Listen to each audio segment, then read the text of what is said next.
le logarithme népérien se calcule exclusivement pour des choses qui sont positives, c'est l'histoire de l'ensemble de définition de ln, entre 0 et plus l'infini ouvert en 0. Et la dérivée de ln de x, c'est 1 sur x, lorsque x est positif, 1 sur x est positif. Donc ln est strictement croissante sur l'intervalle 0 plus l'infini, ce qui nous permet d'avoir un tableau de variation assez simple. Okay. Alors le tableau de variation, c'est 0 et plus l'infini. Or, on sait qu'en 1, ln vaut 0. Donc lorsque la fonction est strictement croissante continue et qu'elle passe par 0, ça nous permet d'en déduire son signe sur 0 plus l'infini. Elle passe par 0 seulement à cet endroit. Avant, elle est négative. Après, elle est positive. Ok. Allez, continuons. Si j'ai ln de A qui est supérieur à ln de B, eh bien, la ligne d'après, je vais pouvoir dire que A est supérieur à B. D'accord? Ou bien, si j'ai A supérieur à B, je vais pouvoir dire que ln de A est supérieur à ln de B. Et on va écrire cette chose-là en disant car... Alors tiens, je vais faire de l'interactif. Vous allez essayer de me dire la phrase qu'il faut dire. Vous le mettez dans le fil. La phrase qu'il faut dire pour justifier qu'on a la comparaison des antécédents et des images qui est identique. C'est-à-dire le symbole ne se retourne pas. C'est pour quelle raison? Voilà. Exactement. Comme pour exponentielle, on va dire car ln est strictement croissante sur 0 plus l'infini. Voilà. Hop là. Ok. Donc vous voyez, cette histoire de tableau de variation de ln, c'est très important. Ça va vous permettre de la même manière que l'exponentielle, hein, de passer au ln quand vous en avez besoin dans des inégalités. Comme ça. Ok. Je vais plutôt enchaîner avec les fonctions. Donc la dérivée de ln, c'est 1 sur x. Et la dérivée de ln de u,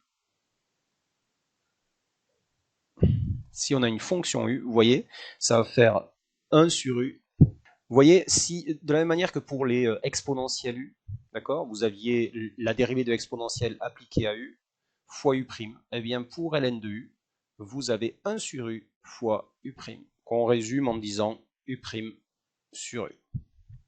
D'accord?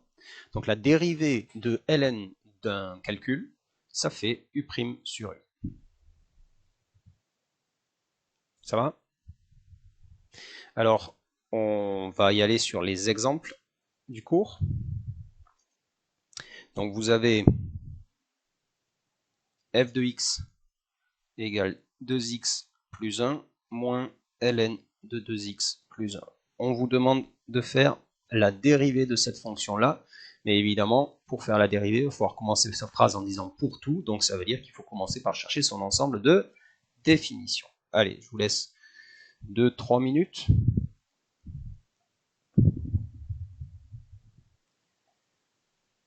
Bon, donc, l'ensemble de définitions, lorsqu'on a une fonction f de x, 2x plus 1 moins ln de 2x plus 1, la recherche de l'ensemble de définitions va consister à chercher les valeurs pour lesquelles le ln est calculé pour un nombre positif, puisque l'ensemble de définition de ln, c'est 0 plus l'infini ouvert en 0.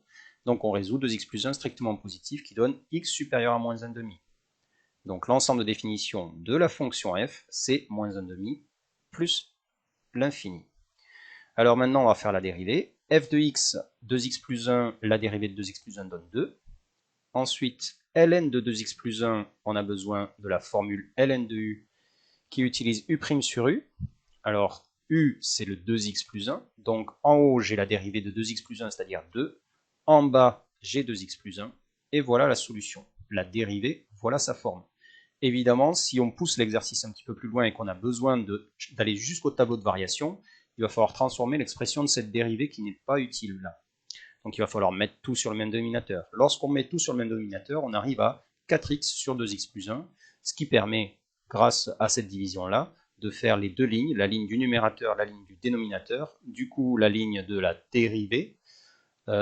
Et attention à se rappeler que l'ensemble de définition, c'est moins 1,5 plus l'infini, et de barrer cette zone à partir du moment où vous calculez la dérivée et la fonction. Donc avec la règle des signes, on a ce moins, ce 0, ce plus et la double barre. Et donc on se retrouve avec le moins décroissant et plus croissant. Voilà.